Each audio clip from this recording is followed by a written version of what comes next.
we still live in the greatest nation that the world has ever known. It's going to be a very special week this week. We have Veterans Day on the 11th, and my Marine Corps birthday is November 10th. So if you see a Marine, thank them. If you see a veteran, thank them. It's because of their sacrifices and their dedication to service that we enjoy the life that we have in the United States of America. And I would even go as far as to say across the globe. The United States has been a global force that has secured freedom, democracy in every clime and place, just like the United States Marine Corps hymn states, in every clime and place. We've been there. Air Force, Navy, Army, Marine, Coast Guard. This is the week, folks. Every year at Memorial Day, I see a lot of stuff popping up about thanking veterans, but that's when we memorialize our veterans. On Veterans Day is the day that we celebrate their service. So, thanks for letting me editorialize about that just a little bit. Regardless of what the news is telling you, we're still free. We still live in the United States of America. We have to be diligent, and we have to make sure that we keep that freedom, and our children and our grandchildren and our children's children can enjoy the freedoms in this country. Freedom is very important to us. We didn't do a pre-roll this week. Because I just did your pre-roll with the national anthem and that editorial about freedom in our country. And I just want to spend a little bit of time this episode, me talking to you, houndsmen across the world. I want to talk about a few issues today. I want to answer some questions that I've received on social media that Seth and Lauren have received, and things that we have discussed off air or off the podcast, and just have a conversation. You know, one of the things that goes with our freedom isn't free, okay? It's not expected. It's not going to be something that we can put on a shelf and just take down and open it up when we need to enjoy it. It is an ongoing battle to secure that freedom. And as that applies to us on a micro scale, we're talking about hound rights. And I've been seeing a lot of different things popping up and questions. I get asked questions all the time in emails about how to start hound organizations, how to secure the rights to free cast hounds. I get messages about advice on how to combat issues in different states. So I just want to tell you that the main thing that I see all the time is everybody wants to go out and start a new hound organization. Well, why start a new one if you've got an existing one in your state? That is a lot of work, and I want to just spend a minute here and tell you the things that it takes to start an organization like that. For one thing, there is a huge process for establishing a nonprofit organization. You've got to do all kinds of paperwork. There's a bunch of legalese. There's all kinds of things that you have to do in order to be a legitimate organization, whether it be a religious organization, the Boy Scouts of America, I don't care what it is, or a hound organization. There's just certain things you have to do. You know, just it all starts with like-minded people coming together for a common cause. And I want to talk about that a little bit. When it comes to securing our freedoms as houndsmen in the United States, we have to put aside the petty differences. I don't care if you hunt a poodle, a walker, a blue tick, a plot, whatever it is. You know, if a person wants to continue to free cast hounds in this country and do it unrestricted from oppressive government interference, if you want to be able to make a stand to that, you have to put that aside. There is way, way, way too much jealousy in our ranks. There's jealousy about who's hunting in this area, about what kind of license plates you have on your vehicle while you're out there hunting. Now, I'll give you an example of this real quick. Okay, so I just got back from Montana. Was out there for a couple months. I was working. Okay, I've got dogs with me out there. These dogs, my main goal there was to work. It wasn't to be hunting or anything like that. So I simply loaded up one of my plot hounds, had him tied in the back of the truck, and took him up into the national forest and dropped him out on the road and was letting him run down the road to burn off some steam. He'd been sitting in the kennel. He was stir crazy. He needed a break. So I've got him out on the road. I meet another person on that road who has also got a hound in the back of their truck. Okay, he asked me what I'm doing. I'm like, roading a dog. That's all I was doing, was roading him, keeping him in shape, keeping him going. Within a week, I got word that I was being accused of trying to bear hunt illegally in Montana with one dog. Now, I'm not saying that people don't have a one dog bear pack. I know they're out there, but I haven't got one. I can promise you that. So why would you do that? As I did some digging and did some research on this individual, he's more worried about another houndsman with an out-of-state plate hunting in a place where he hunts than he was about anything else. Okay, he had a hound in the back of his truck. His dog had a tracking collar on it. Was he bear hunting? No, I never suspected that. I never suspected that he was doing that at all. So at what point do we put aside the petty jealousy and come together? There are other things too. Okay, there are things about, well, this person doesn't do it like I do it. Or if you get back east, okay, competition hunting has set up a situation where people are competing. So we draw out on a cast, we go out. You don't like the way I handled my dog. You don't like the way I made a call as a judge. You don't like the fact that the judge's call went in my favor. So now you've got some kind of grudge against that person. And that's why you won't get involved in a hound organization, because you don't like the people. Well, let me ask you this. Do you like the people who are trying to take your rights? Because if we don't stand together, we're all going to hang separately. Each one of us. So I want to that's why I'm talking to you today about unity. Okay. If you've got a hound organization, put aside your personal differences. We talk about humility. Last podcast, we had Casey Stutzman on here, and we talked about humility. And I'm here to tell you, folks, that houndsmen in general need to practice a little more humility. I doubt you're leading the greatest hound that ever took a breath. I doubt that I'm leading the greatest hound that ever took a breath. So if we just humble ourselves and realize that the relationships we build, the bonds we form are stronger than the ego that your dog's trying to carry around. Okay? He can't carry that ego.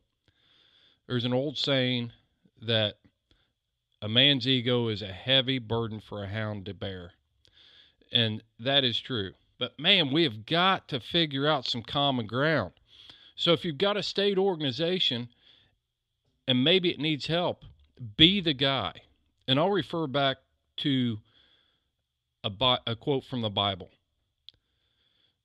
In the book of Isaiah, there's a passage that says, "And I heard the voice of the Lord calling, 'Whom shall I send, and who will go for us?' And I replied, 'Here am I, Lord, send me.'" That was the prophet Isaiah stepping up. He heard a voice, and there's a life lesson in that. There is a call out there for you to be involved. 5 people in your state can't run your hound organizations. It's going to take everybody on board working together Be willing to step up and say, yes, I can do that.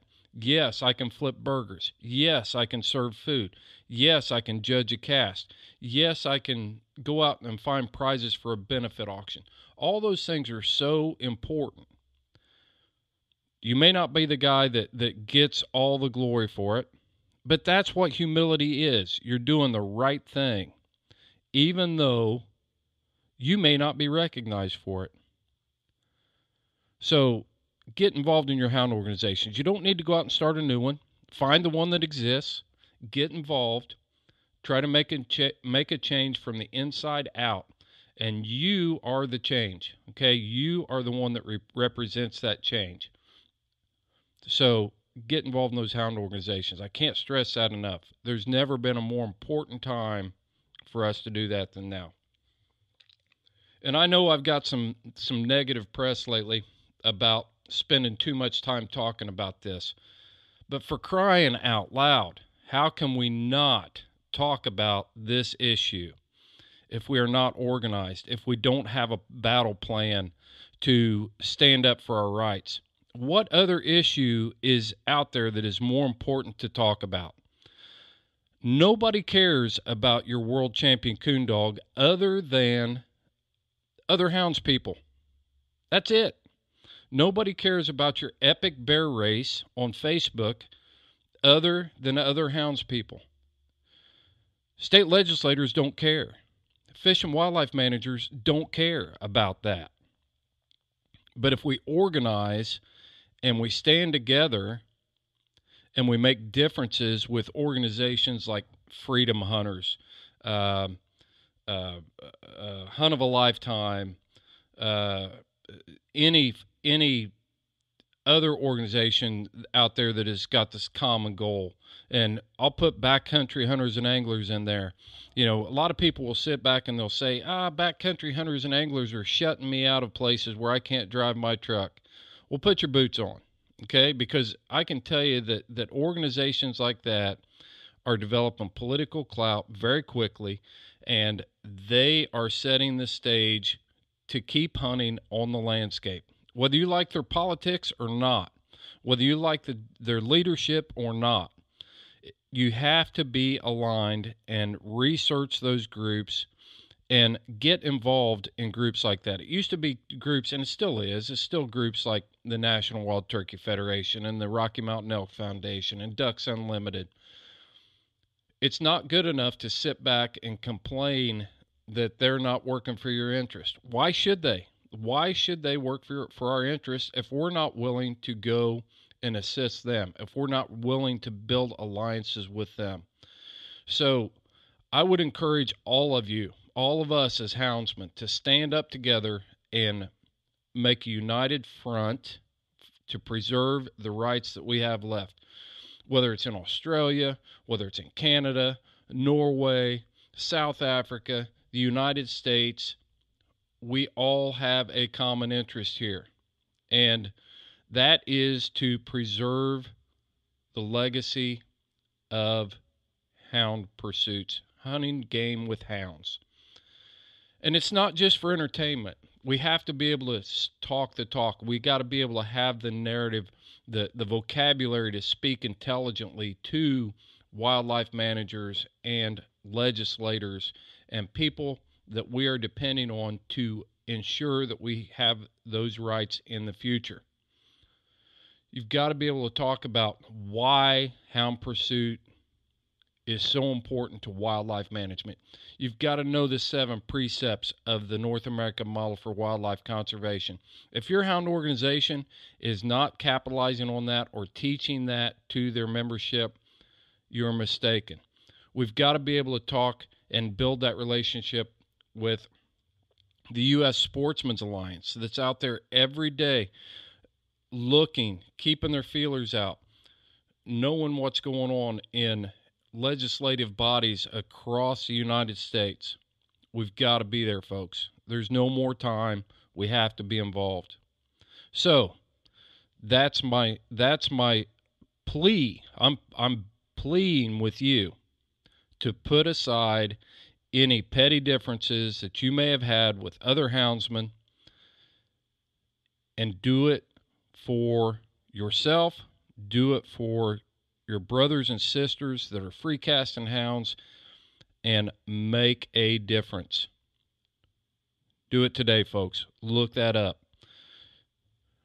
Okay, I'm going to shift gears on us a little bit. I want to talk about hounds, and I'm going to talk to you about the noses on these hounds. It just amazes me.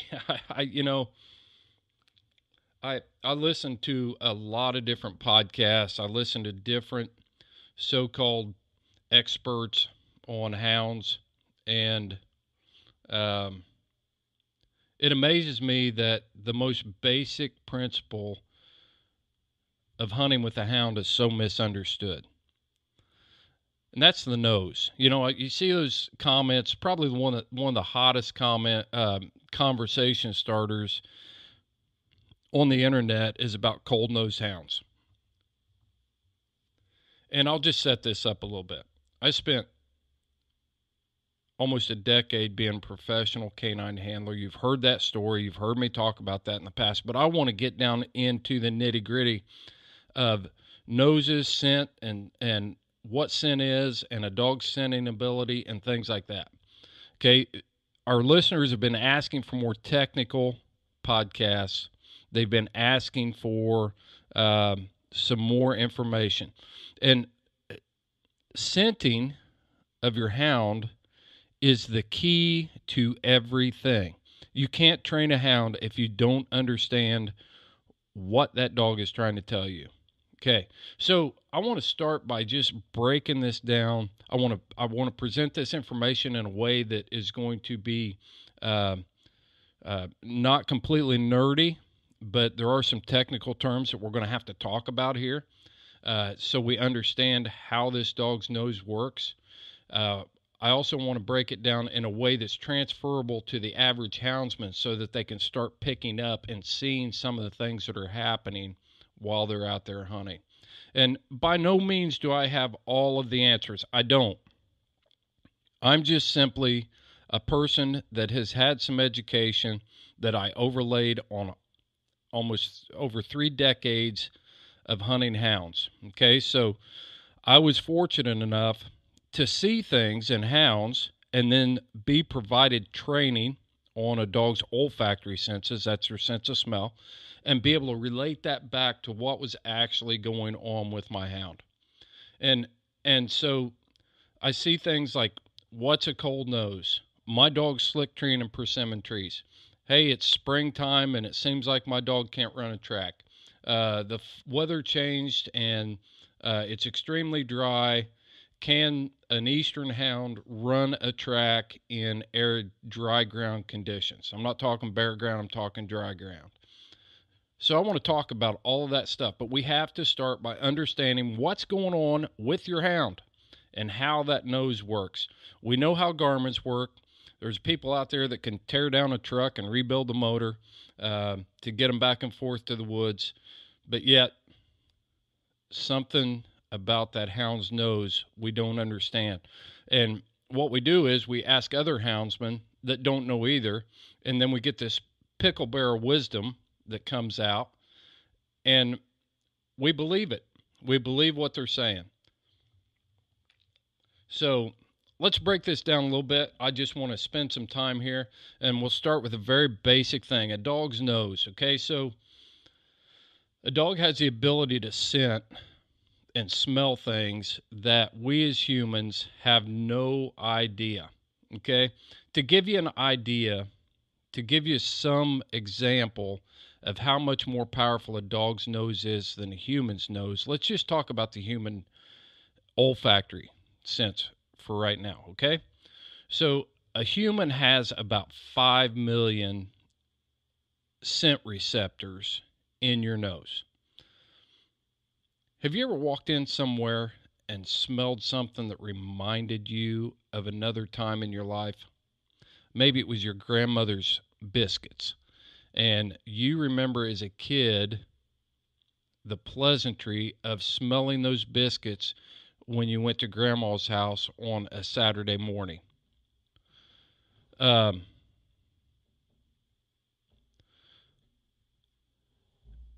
that is how powerful the sense of smell is in humans. It can bring back memories that are decades old.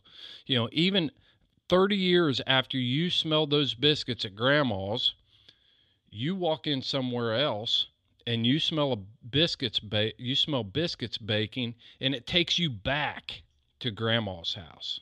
Okay? So that's only 5 million scent receptors in the human. A dog has between 125 and 200 million scent receptors. That's amazing. That is absolutely amazing, and it's beyond our comprehension. I mean, if you could see me right now, I've got my hands on the side of my head, and it's like, poof, blowing the top of my head off when I try to break that down and understand what that dog is able to smell, what their scent capabilities or scenting capabilities actually are. So there's 3 main reasons why a dog has such an acute sense of smell. And I just want to cover that real quick. Okay. The first reason is to increase reproduction. Okay. Increase their numbers, maintain the numbers, and a dog's ability to sexually reproduce. So that's one. Decrease their enemies. A dog is able to smell enemies. And to decrease those, that's another reason why they smell, to either give them alarm or put them into pursuit mode, to eliminate that threat. And the third reason is to find food. Okay, 3 reasons. Increase reproduction, decrease enemies, and to find food. Okay, so that's why a dog smells. Now let's transfer that back over to our hound. Okay, when we're talking about hounds, let's dwell on number 2, decrease enemies. Our hounds are hardwired to pursue certain game, to catch game, most of them. There's a lot of concentrated breeding. So what we're trying to capitalize on is a thing called prey drive. Prey drive. That is a dog's desire to run and catch what it's being trained for. Okay? Prey drive. And I want you to remember that term, prey drive, because drive actually is a genetic instinct that is bred into your hound. So the sense of smell triggers that instinct to come to the surface. So you've got to have both. You've got to have the ability to smell, and then you've got to have that desire to pursue. And you put those 2 things together, and that is what causes a hound to have the desire to use its nose for either sexual reproduction, threats, or food. Real basic stuff there, but remember prey drive. It's key. We want to talk about the parts of a dog's nose. We don't talk often enough about the reason why the dog is using its nose. You can take a bloodhound who has got one of the most developed olfactory senses of any dog in the world. Okay? But if he lacks prey drive, he will not chase anything. You can take another dog, such as a boxer. You've heard me talk about Roxy the boxer, the total utilitarian dog. She's a coon dog by day. She's a lap dog. She does all these other things. But a boxer has a very short nasal plane. Its ability to scent isn't nearly what our hound's ability to scent is. However, that boxer will track raccoons. She will chase deer. She will track my son to his tree stand if we don't put her up. So the dog's ability to scent is there. So even with diminished scenting abilities, and we'll talk about the anatomy of the nose here in a second, but she has a diminished ability to detect scent compared to our hounds. She is still capable of doing these things, and it's because of that drive. So, this is what I would say. When we talk about cold-nosed dogs, what we're really talking about is an anomaly of a hound to have a high prey drive, okay? Those dogs that are characterized with these cold noses are very high in drive, okay? So when we turn that dog loose, we could have a dog that has the most unbelievable ability to smell and detect scent. But if it does not have the drive to try to work that track out, stay with that track, move that track until the quarry is jumped and treed, you have nothing. Okay? So, let's talk about the anatomy of a hound's nose. We've talked about prey drive. The anatomy of a dog's nose, and we'll keep this hound based, because there are some distinct differences in our hounds than there are from some of the other breeds, pet breeds, terrier breeds, things like that. Part of that can be attributed to the absolute miraculous selective breeding that some breeders have done over centuries to develop that olfactory sense in our hounds. It all starts in selective breeding. Okay? Now I'm going to back that up here in a second. But just like we can breed for color, we can breed for attitude, we can breed for mouth, we can also breed for nose. Okay, we can breed for nose. If you take, because the nose, even though we talked about prey drive, they've got to have that prey drive. They've got to have something to go with it. So this is going to be like a soup, like a stew. And we're going to talk about the ingredients of the perfect scent stew. All right, so we talked about prey drive as our first ingredient. Now we're going to break down the anatomy of a dog's nose. So we talked about the reason why a dog smells, and we're going to talk about the different parts. And this is where it's going to get a little bit nerdy, so hang on there. But, you know, anytime you get into something technical, then it gets a little bit nerdy. Whether you're talking about camshafts, rod travel, pistons, whatever in a motor, or you're going to talk about a dog's nose. If you're into it, you're into it. Gearheads know that stuff. As a houndsman, you need to know about a dog's nose. That's just all there is to it. So let's talk about the anatomy of a dog's nose. And there's a couple different things that a dog does with its nose. One is they just simply breathe.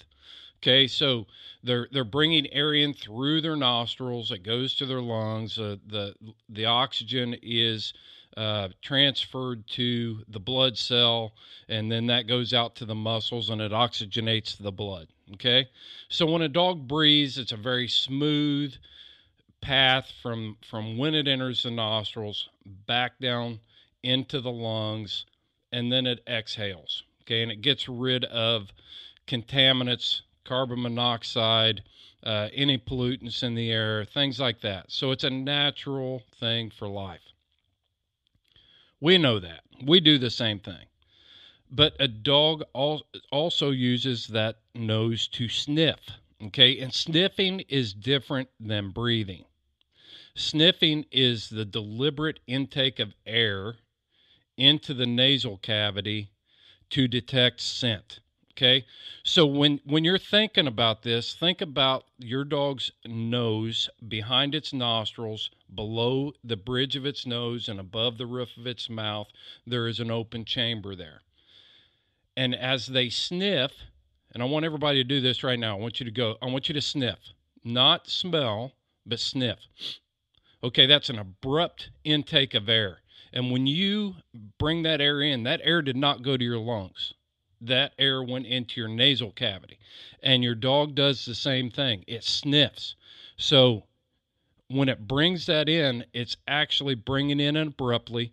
It's circulating it through that chamber, and then it is picked up by scent receptors. Remember, we said there were 125 to 200 million of those in a dog's nose, and it's identifying what the object is that is producing the scent that it smells. Okay, now to get a little more nerdy, okay, there's some parts that you need to know. For one thing, the nostril. Okay, a dog's nostril is extremely, it's quite different. I'll say quite different than a human. If you look at the front of your dog's nose, you've got the two holes where the air flows in. But if you look down, it's got creases, and it actually makes lobes along the lower edge of the nostril. Okay, the reason your dog has those and how he uses those is if you look very closely, you'll often see moisture in that area. Okay, moisture is very important to being able to detect scent, and we'll talk about that when we get to scent.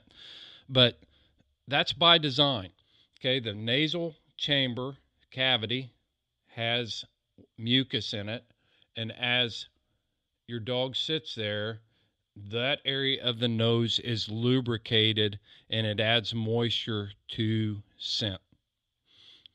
Okay, so let's move back into the nose. Let's talk about a thing called turbinates. Okay, turbinate is the word that I'm using there. Turbinate. Turbinate.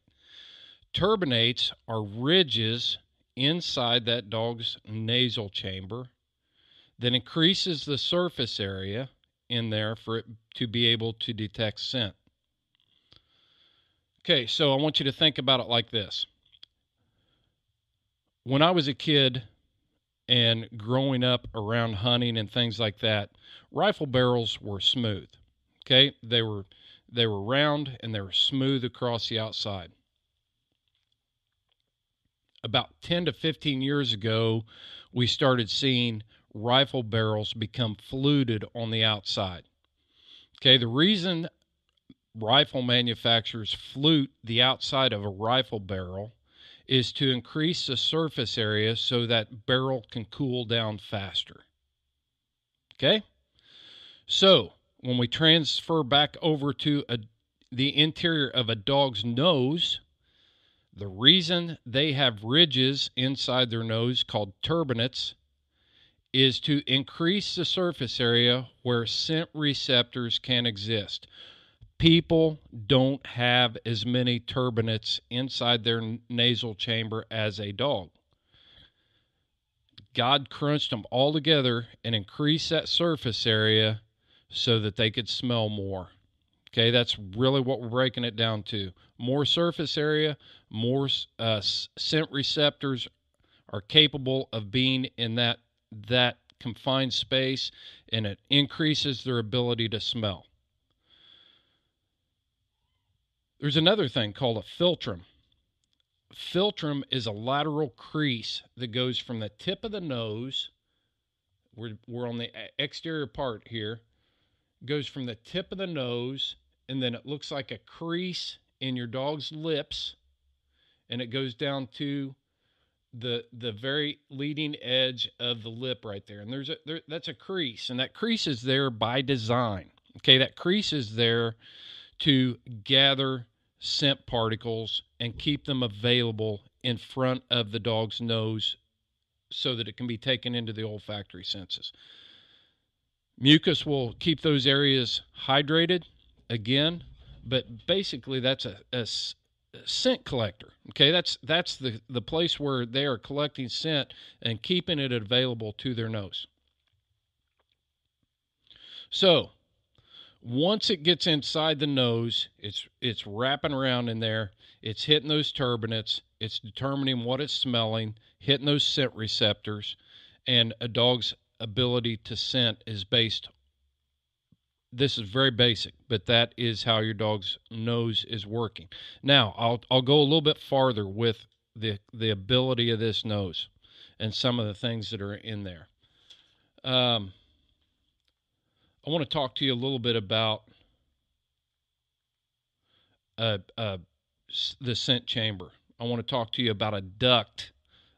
It's a long word, but basically what it is, it's a duct that comes from the nasal chamber down into the mouth.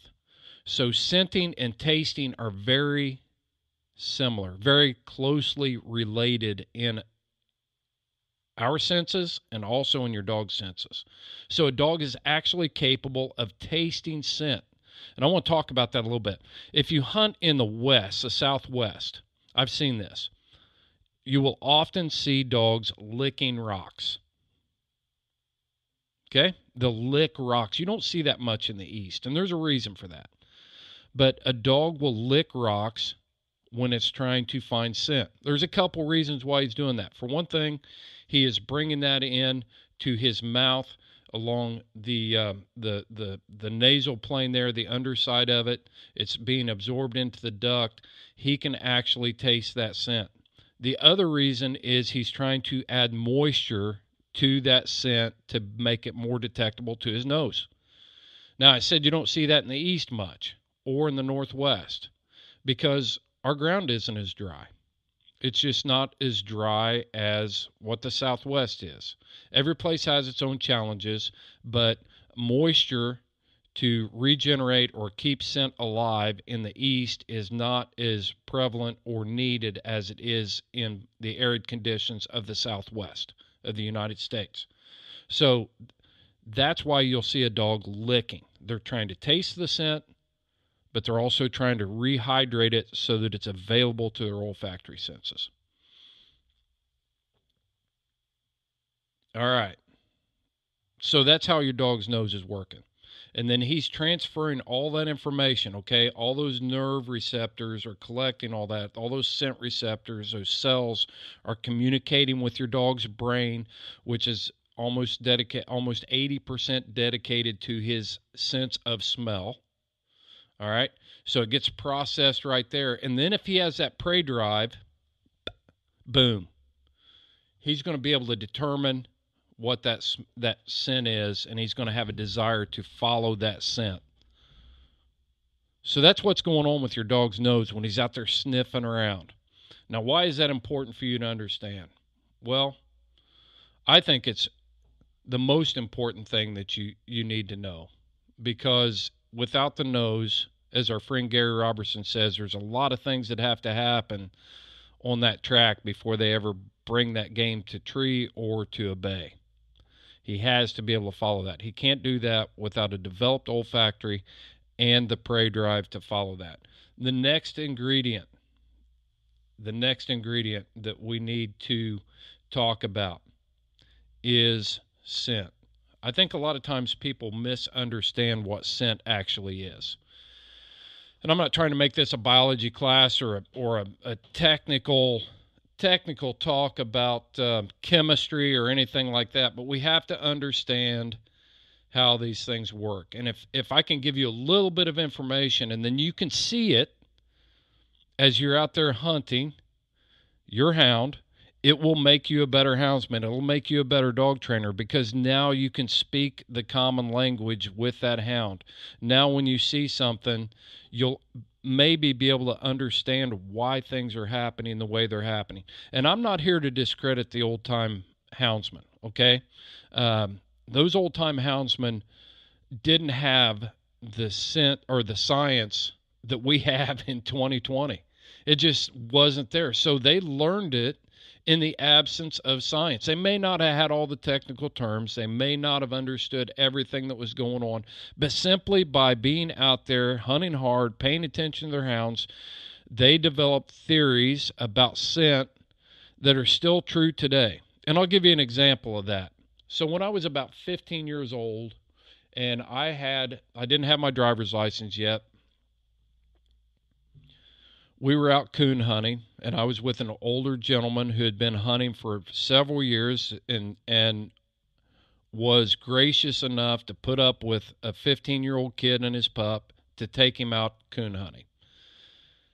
So we're driving down the road, and a raccoon runs across the road in front of the truck. Well, I've got a pup in the box, and I'm like, yes, here we go. This is better than me turning a coon loose, or putting a drag out or anything else. This is a setup situation. It's perfect. And I'm like, stop the truck. I want to turn my pup loose. And the older gentleman said, we're going to go up the road. We're going to turn around at the next intersection.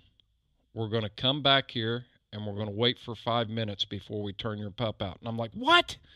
It's going to be gone.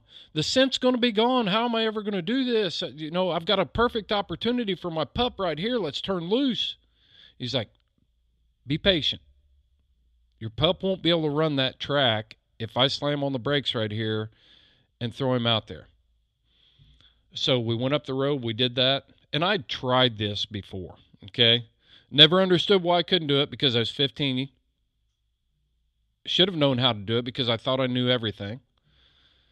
But for some reason, my pup could never run that track. Well, following this older hunter's advice, we went up, we turned around, we waited, took the pup out there on a leash, right to the spot, had the right direction, waited until the pup was sure that he had the whole scent picture all spelled out in his mind, turned my pup loose, he took off, he ran the track. So that's an example, and I'll talk about why that is here in a second, but that's an example of why you need to understand what is going on with scent. In our haste, in our enthusiasm, we think, throw the dogs out.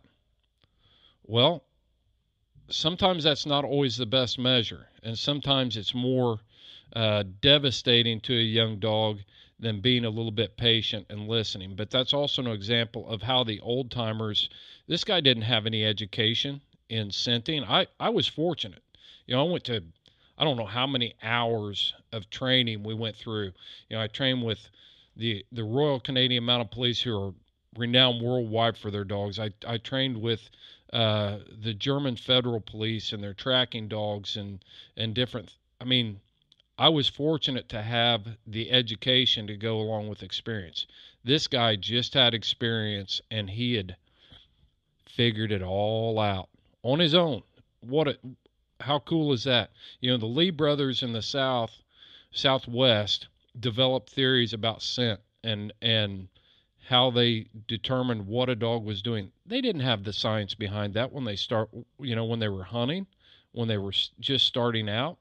They learned all of that stuff through trial and error, but they were objective to it all, and they took it all in and they processed it and they figured things out. So kudos to the old timers. What I'm trying to do is accelerate our understanding of what's going on so that we don't have to wait 20 or 30 years to understand what's going on with the dog's nose. So let's get into this next ingredient of our scent stew, and that is the main ingredient, the scent itself. A lot of misunderstanding out there. There's a lot of thoughts that footprints or foot traffic is what leaves scent behind. Well, there is some, but it's pretty minute. A coon, a bear, a lion walk on their feet every day. There isn't a whole lot of transfer there on a dry track or even into the mud from an actual footprint. Scent is a living organism. I want you to think about it as a living organism. It's a cell. It's a shed cell from the body that is interacting with its environment. Okay, so let's try to paint a picture of that. As a person or an animal moves across the landscape, it is losing around 50 cells per minute. 50 million cells per minute. 50 million cells per minute. It's coming out of their nose as they exhale. It's coming off their body as they brush up against things. They are just naturally shedding cells all the time. As that cell lands in its environment on the landscape, it has to interact with that. And how it interacts with that determines your dog's ability to be able to smell it. So let's talk about the different ways that scent interacts with its environment real quickly here. Okay, as you're walking along and the cells are coming off of you, it's like that 72 Nova that needs a valve job that's burning oil in front of you going down the road. Okay, it stinks. You can see the exhaust coming out of it, and you can see the oil burning, and it's leaving a plume behind it. Okay, it's coming in through your air conditioning intakes, and you can smell it. It's like, man, I wonder how many quarts per mile that guy gets, you know? Well, if you could see your body, and they're microscopic, but if you could see the cells coming off of your body, you're doing the same thing. And an animal is doing the same thing as it walks through its environment. It's leaving this scent trail behind it. It's coming out of their hair. It's coming off their skin. If they stop and they scratch, if they brush up against a tree, walking through tall grass, all those sort of things are causing these cells to come off this animal, placing them on the landscape, and now it has to interact there. Okay, so as an animal walks through across a landscape, and we'll talk about a difference in the landscapes and how it interacts. If that area that they're walking is shaded, the scent is going to survive in a way that your dog can smell it longer. Okay? This is just going to be real broad, and then I'll get more technical. If it walks across a landscape that is extremely sunny, then the cell dehydrates quicker, and it's going to be less available for your dog to smell it. So, as we think about this, let's think about where we hunt, okay? If I'm hunting on the south side of a ridge or a mountain range that gets a lot of sun exposure, you start a track, you're in the bottom, shaded by trees, vegetation, things like that. It's low ground. Now your dog can smell that pretty easily. As he moves it up on the south side of that slope that's exposed to the sun, scenting conditions may become more difficult. As he moves back into the shaded areas, he may be able to track better. As he moves back into water, a wet area, your dog's ability to trail are going to increase, should increase. As he moves back out into the sun, starts to dry up again. Now, let's talk about that scent itself. It's interacting with the bacteria in the ground. All right, so a lot of people will say, I've heard conversations like this. Okay, man, the leaves started falling, and all of a sudden my dog acts like he can't track. Okay, well, that could be. He can still track, but the first time that you take him into the fall woods, as that starts to transition to different leaf decomposition, fungus in the woods, things like that, the scent hasn't changed. It's just been infiltrated, and it smells different because now your dog's trying to process decomposing leaves, excessive moisture, those sort of things at this change of the seasons. Same way with going into the spring. They've got it figured out. You've hunted the dog all winter long. They know that an oak leaf with coon scent on it. They know what that smells like, and now all of a sudden we're getting into the spring bloom. Things are coming back to life.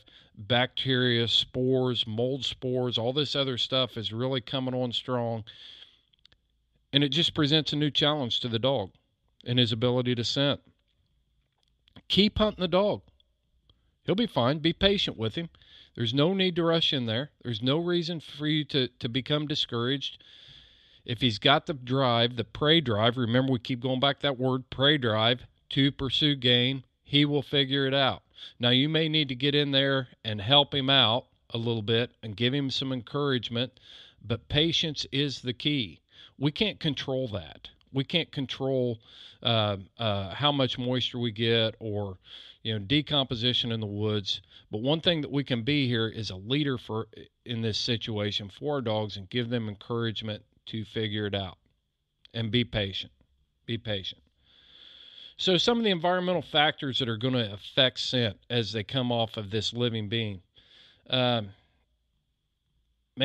temperature. You wouldn't believe how many micrometeorological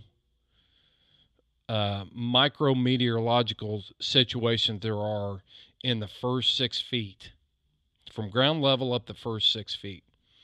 And test me on this. Go out with a thermometer and measure ground temperature, and then measure ground temperature 12 inches above the ground, and then measure at 3 feet above the ground, and measure at 4 feet above the ground, and 6 feet. You will find an unbelievable difference in those different temperatures at those levels. So what does that mean to scent? Okay. So anytime you have micro environments like that, it's called micrometeorology, with our weather at that in short amount of distance, if I stand out there and I try to test the temperature or figure out what's going on at arm's length, at eye level, I have no idea what's going on at ground level. It's that much different. We're talking about 105 degrees at the ground level and 80 degrees at eye level. I mean, it can be that extreme. And in those micro environments between there's air currents moving. So for us to be able to think that we can figure things out at our eye level and looking at the trees and figuring out what's going on with the wind, it's impossible. Okay. Scent is so microscopic, you can't see it, but your dog knows at 200 million scent receptors is capable of figuring that out. Okay. The other thing is air currents, and we talked about the micro environments. There are different air currents, all that. But can you imagine what's happening 30 feet above the ground or 40 feet above the ground where a coon is sitting or a squirrel is sitting or a bear is sitting? What's going on there? Well, I will tell you that unless you have a way of measuring air currents, you really don't know. So you have to watch your dog. Have you ever walked into a tree and you've got that one dog that always sits up on the hillside? It's like, well, he's looking at him. Well, he might be looking at the game. He might understand that. But I've also seen dogs in the middle of the night where there's no way they could see a raccoon sitting 40 feet up in a tree, but they're treeing on their hind legs 40 feet up the hill. That's because that's a place where he can smell it. Now, is that acceptable for a competition coon hunter? No, it's not. Is it acceptable for a guy that just wants to go out and pleasure hunt his dogs? Possibly. It's not acceptable for me necessarily. I like a dog to be a little more accurate than that. And part of that drive and the brains that dog has, he's going to figure out that, hey, I can smell it here. I've narrowed it down and here it is. It's in this tree. If a dog's sitting 40 feet up the bank and treeing up into midair, that's not going to get you plus points in a competition hunt. So we expect a little more accuracy than that. But a dog's capable of doing that. And if you let them keep doing that, that's going to be good enough. If you don't do your part to narrow that down a little bit, you're going to have that type of a tree dog. But here's something you can do. So I use a wind detector, and bow hunters have used them for years. Archery deer hunters, elk hunters have used these for years. It's a little bottle. It's got the flip top on it. Shake it up, squeeze it, and these little microscopic particles go floating out in the air, and you can see which way your scent is theoretically going. Okay. Well, in order to really understand that, instead of sitting there and squirting it up in the air over your head, you should be doing that lower, closer to the ground, to see what's happening there. Okay, so that's one thing you can do. You got to know why you need to do that. A dog's natural scent profile, the place where he's going to look for scent naturally, is approximately 45-degree angle down from his body plane. So if you go from the base of his tail to his shoulders, draw a straight line, and then that dog's head is canted down 45 degrees, that is where he wants to look for scent. Okay, if you see a dog with his nose buried in the leaves or in the dirt looking for scent, it's because he can't find it at his natural 45-degree angle. A smart dog knows that scent. He's looking for that scent on the ground. Now, what if the scent, and we'll talk about this, what if the scent is suspended above his head? You've got to have a dog with some intelligence here. Okay, that's important too. That's another ingredient that we've got to have. But we're talking about scent right now. Brains in dogs is a whole different topic, and that's a breeding topic that we need to have some talk about sometime. So, as a dog is looking for that scent down there at its natural, you need to know what the air currents are doing there. Another thing that's going to affect scenting ability is humidity. Okay? I know some people that don't understand humidity. They live in places that you don't have any. But in the east and east of the Mississippi River and the south, we understand what humidity is. But the thing we don't understand is how it affects a dog's ability to scent. Scent is so microscopic that it can become suspended in the air on high humidity days. It actually floats up there. Okay, it just kind of floats along. It can float up there for hundreds of yards on a still day. You know, just a slight little air current just floated out there. Maybe 3 feet above your dog's head. He's never going to find that. He'll never know it's there.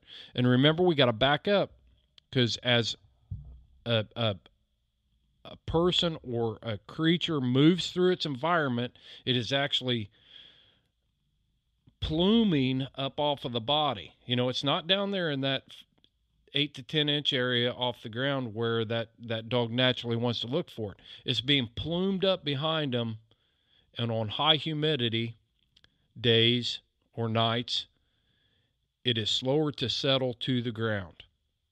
It's probably one of the reasons why that pup can't run that track when you see it cross the road. The scent simply has not settled down to where it naturally wants to find it. So, let's take all this back to hunting scenarios and talk about a couple things that I've seen. And I'm not trying to poke fun at anybody, because that's not the purpose of this podcast. But there are some things that are a little bit humorous that people have developed in their thought processes here of why things are happening the way they're happening. And I'll try to answer some questions that I've also gotten. All right, so every year this time of year, the persimmons come on the trees here in our part of the world, okay? And coon hunters have a heck of a time with dogs and slick treeing on persimmon trees. And from that slick treeing comes all sorts of questions and all sorts of theories and all sorts of misinformation and all sorts of pickle barrel wisdom and all this other stuff of why their dogs are slick treeing on persimmon trees. And as we get past the persimmon season, then we'll go into the same thing with acorns, oak trees. Coons will go up into oak trees and they'll feed and they'll. But I've heard everything from the persimmon pulp gets on their feet and they can't smell it leaving, and when a coon eats persimmon, it interacts with the body and it eliminates their scent. And I mean, just go to any social media site and that's related to hounds and watch this. Now, I'm glad that people are trying to figure it out. That means that they are in tune with what's going on, and they're trying to process information that they're seeing and develop a theory to come up with a reason that this is happening. Well, here is why it's happening. And this is based on science. I'm only going to give you the facts. I'm not going to give you my opinion. My opinion is just like everybody else's, but this is based on facts. All right. As a coon goes up above the ground and sits up there and feeds, and he's trying to get the winter fat on. I mean, they love those persimmons. They're going to eat them. You'll find scat along the creeks and on logs and stuff with persimmon seeds in them. These coons are eating a lot of persimmons this time of year. The reason your dog can't smell it or is slick treeing is not because they can't smell the coon going away. It's because as a coon sits up in that tree and he eats 2 or 3 pounds of persimmons up there, his body is shedding those cells that are scent that are coming off its body, and it is very concentrated under that tree. Okay? It's concentrated right there. For the last 11 months of the year, when your hound smelled that much concentration of scent under a tree, it treed there. It knew there was a coon there. Its brain was telling it that there was a coon there. Okay, there is so much scent there that it's more concentrated than the track leading away after the coon had left. All right, does that make sense? Huge concentration of scent right here. The coon's been sitting up there, it's been eaten. The concentration of scent is pooled up. That's another term, scent pool. It's pooled up around the tree. And for his whole life, or at least the last 11 months of it, if it came across a tree that had that much scent pooled up under it, it treed, and it was right. But in this particular case, it sat up in that tree, and now your dog is fooled into thinking that coon is still up there. And it missed the track that was leaving. It had nothing to do with persimmon pulp on its feet. Like we said, foot traffic and transfer is very minimal, almost non-existent. It had nothing to do with that. Another thing that I've heard is that when a coon or a lion or a bear is scared, it can pick up its scent. Just pick it up. It's magic. All of a sudden, they can decide, I'm not going to smell it. I'm not going to let anything smell me anymore. So it picks up its scent. Well, that is biologically impossible. But you'll get old timers that say, well, I've seen it. I've seen what it was. Well, I know you have. But I'm saying that what you saw was not what you think it was. It wasn't. An animal can simply not do that. Okay? We used to think the earth was flat too. There's still people that believe in Bigfoot. Just because we think we saw something doesn't make it true. So why does a coon, his ability to not be, a dog's inability to run a certain coon that we see, or a lion or a bear, back up. Go back to that scent pluming theory that I gave you and overlay that with the actual scientific fact that the scent simply is not there for that dog to smell it yet. Folks, this is a really complicated issue.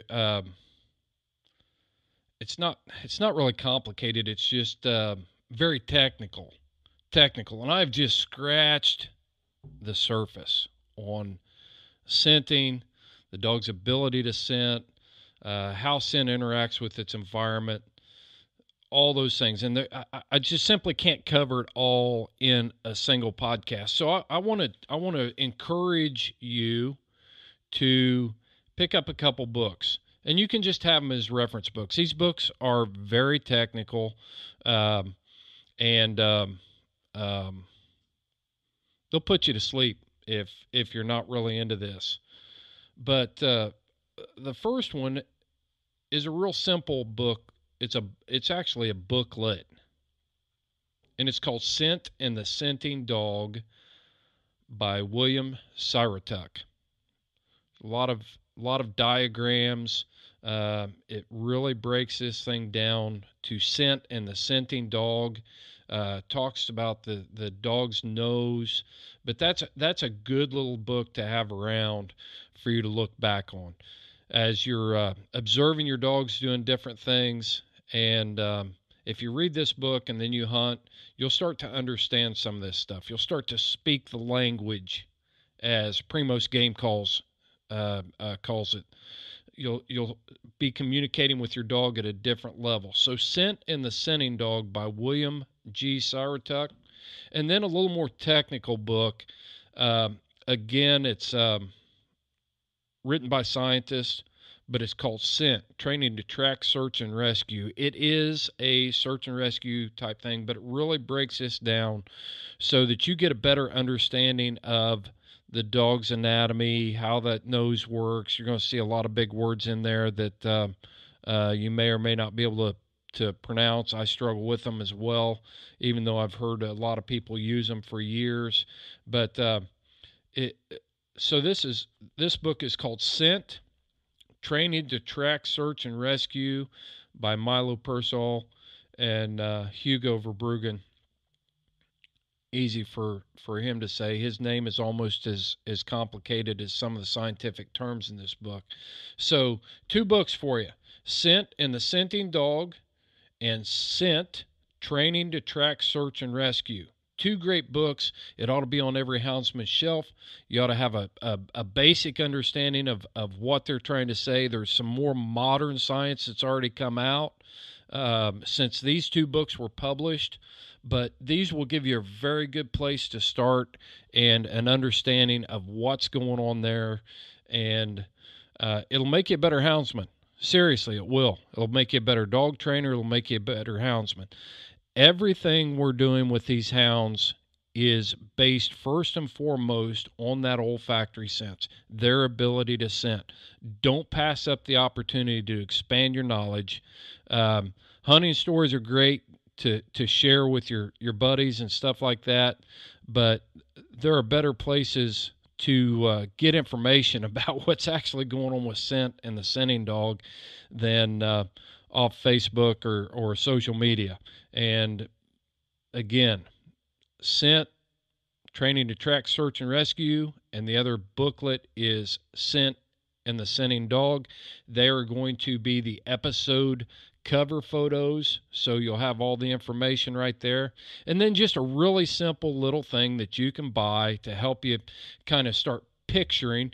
I'm real big on having visualization so that I understand things. A visual learner. Your dog is a visual learner too, by the way.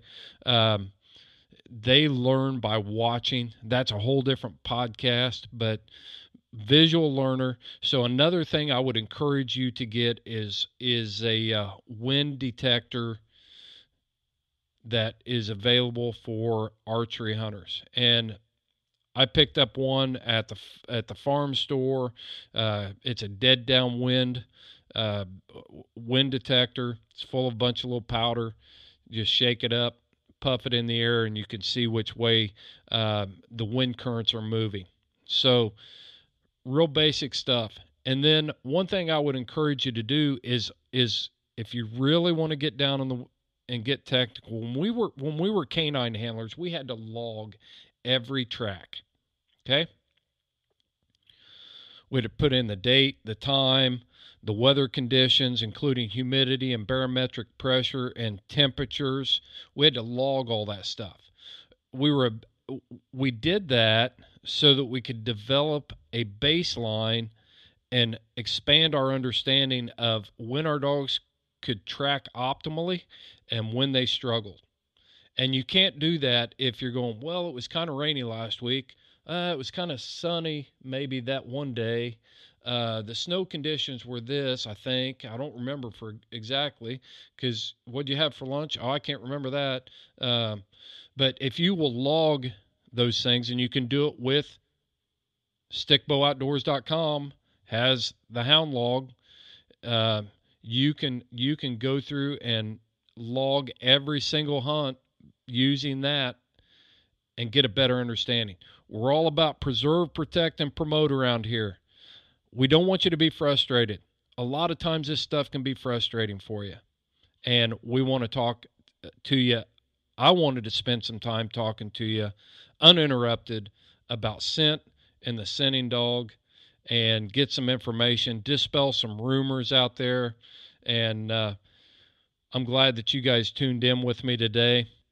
Veterans Day, and I'll selfishly promote United States Marine Corps birthday, November 10th. Veterans Day the 11th, Marine Corps birthday the 10th. Pray for our country and our leaders. God bless the United States of America. You follow your hounds, I'll follow mine.